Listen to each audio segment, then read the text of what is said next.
بسم اللہ الرحمن الرحیم۔ السلام علیکم۔ فلسطین دوستو، موجودہ فلسطین جس میں اسرائیل کی یہودی مملکت ہے، جزیرہ نما عرب کے شمال میں واقع ہے۔ اس کے مشرق میں اردن، شمال میں لبنان، شمال مشرق میں شام، مغرب میں بحیرہ روم اور جنوب میں مصر کا صحرائے سینائی ہے۔ فلسطین بحیرہ روم کے جنوب مشرقی ساحل پر واقع ہے۔ فلسطین کا کل رقبہ 26,323 مربع کلومیٹر یعنی 10,162 مربع میل ہے۔ فلسطین کی آبادی 4.803 ملین افراد پر مشتمل ہے۔ فلسطین کی سطح زیادہ تر پہاڑی ہے، آب و ہوا گرم ہے، بارش سردیوں میں ہوتی ہے۔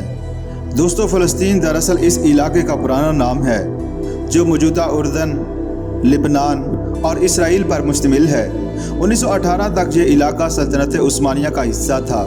پہلی جنگ عظیم 1914 تا 18 کے بعد جب سلطنت ختم ہو گئی تو اس کے حصے مغربی یورپ کے ملکوں خصوصاً برطانیہ اور فرانس کی تحویل میں آئے۔ فلسطین کا ایک حصہ فرانس کے زیر اثر رہا اور دوسرے حصے اردن اور موجودہ فلسطین برطانیہ کی تحویل میں دے دیے گئے۔ یہودی مدتوں سے فلسطین میں قومی وطن قائم کرنے کا خواب دیکھ رہے تھے۔ پہلی جنگ عظیم کے دوران یہودی سائنسدان ڈاکٹر وائس مین کے اثر کی وجہ سے برطانوی حکومت نے 1917 میں اعلان بلفور ڈکلیریشن کے ذریعے یہودیوں کے قومی وطن کے قیام کا وعدہ کیا۔ برطانوی تحویل میں آنے کے بعد فلسطین میں یہودیوں کی آباد کاری شروع ہوئی۔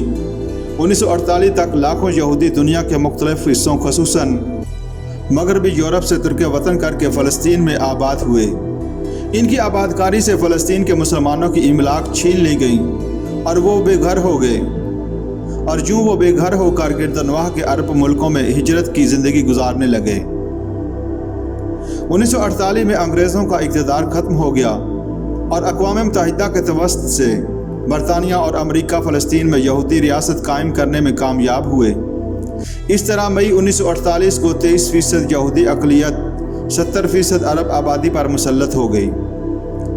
عرب اپنی تنظیم آزادی فلسطین کے ماتحت، جس کے سربراہ یاسر عرفات تھے، یہودی ریاست کے خاتمے اور اپنے حقوق کی بحالی کے لیے جدوجہد کر رہے ہیں اور یہودیوں سے برسر پیکار ہیں۔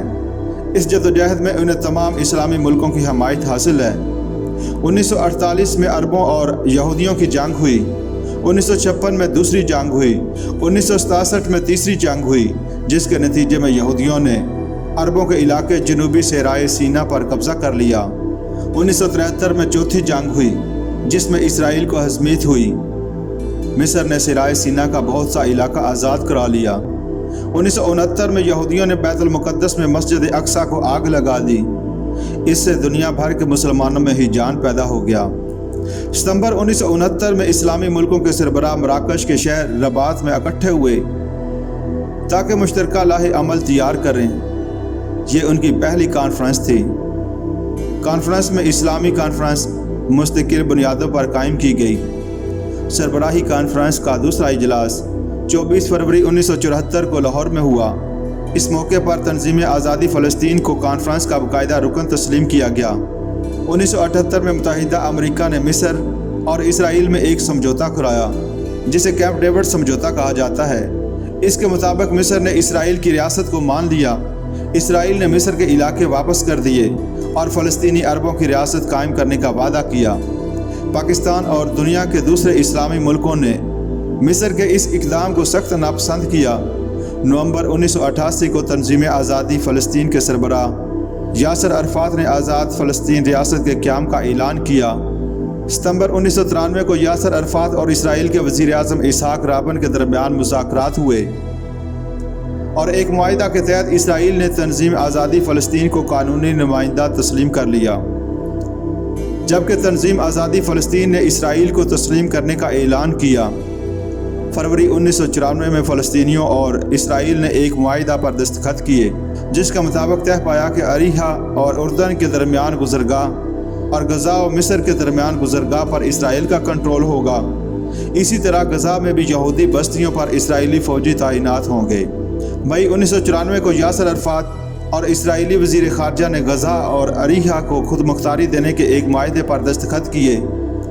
جس کے نتیجے میں اسرائیل نے ان علاقوں کے محدود اختیارات فلسطینی انتظامیہ کے سپرد کر دیے۔ دسمبر 1995 میں یاسر عرفات نے خود کو فلسطینی انتظامیہ کے سربراہ کے طور پر نامزد کیا۔ 2001 میں اسرائیلی وزیر اعظم ایریل شرون نے حکومت میں آتے ہی تمام معاہدوں کو پامال کرتے ہوئے فلسطین کے شہروں اور قصبوں پر ٹینکوں کے ساتھ چڑھائی کر دی اور معصوم اور نہتے فلسطینی شہریوں کا بے دریغ قتل کیا۔ نومبر 2002 میں اسرائیلی وزیر اعظم شرون نے یاسر عرفات کے ساتھ 1978 میں طے پانے والے معاہدے کو یک طرفہ طور پر توڑنے کا اعلان کیا۔ اس معاہدے کے مطابق الخلیل اور نابلس کا 80% علاقہ فلسطینی اتھارٹی کو ملنا تھا۔ فلسطین بنیادی طور پر زرعی علاقہ ہے۔ شمال ساحلی علاقے، اندرونی پہاڑی اطراف اور وادی اردن کے بلائی حصے میں کاشتکاری ہوتی ہے۔ یہودیوں نے وافر سرمایہ کی بدولت مشینی اور تجارتی کاشتکاری کو فروغ دیا۔ بیرونی تجارت میں پھلوں کی تجارت بہت اہم ہے۔ زرعی برآمد میں سنگترے، انگور اور زیتون کی بڑی اہمیت ہے۔ مونگ پھلی بھی برآمد کے لیے اگائی جاتی ہے۔ اناج کی فصلوں میں گندم، جوار اور مکئی شامل ہیں۔ معدنیات میں پوٹاشیم، فاسفیٹ، مینگنیز، لوہا، تانبا اور جپسم شامل ہیں۔ صنعتوں میں انجینئرنگ، الیکٹرانکس، کیمیکلز اور تیل صاف کرنے کے کارخانے شامل ہیں۔ ہیرے کاٹنے کی صنعت نے خاص طور پر فروغ پایا اور تجارت میں اس کا ایک بڑا حصہ ہے۔ معمولی حالات میں سیاحت آمدنی کا ایک ذریعہ ہے۔ فلسطین کے بارے میں پاکستان کا موقف ابتدا ہی سے واضح ہے۔ پاکستان فلسطین کو اسلامی دنیا کا حصہ اور عربوں کا وطن سمجھتا ہے۔ اسرائیل کے قیام کو بین الاقوامی جارحیت اور ناانصافی قرار دیتا ہے۔ پاکستان نے تقسیم فلسطین اور قیام اسرائیل کی مخالفت کی۔ پاکستان نے اسرائیل کے خلاف فلسطینی عربوں کی جدوجہد کی ہر مرحلے پر حمایت کی۔ بین الاقوامی سطح پر عربوں کے موقف کی حمایت اور عرب مہاجرین کی ہر طرح سے امداد کی۔ کیمپ ڈیوڈ کے سمجھوتے کو فلسطینی مفاد کے خلاف قرار دیا۔ پاکستان نے 1986 میں اسرائیل جارحیت کے خلاف اقوام متحدہ میں قرارداد پیش کی۔ فلسطین کی تنظیم آزادی کے رہنما خصوصاً یاسر عرفات نے پاکستان کے بارہا دورے کیے۔ اس طرح اہل پاکستان اور فلسطینی عربوں کے روابط مستحکم ہوئے۔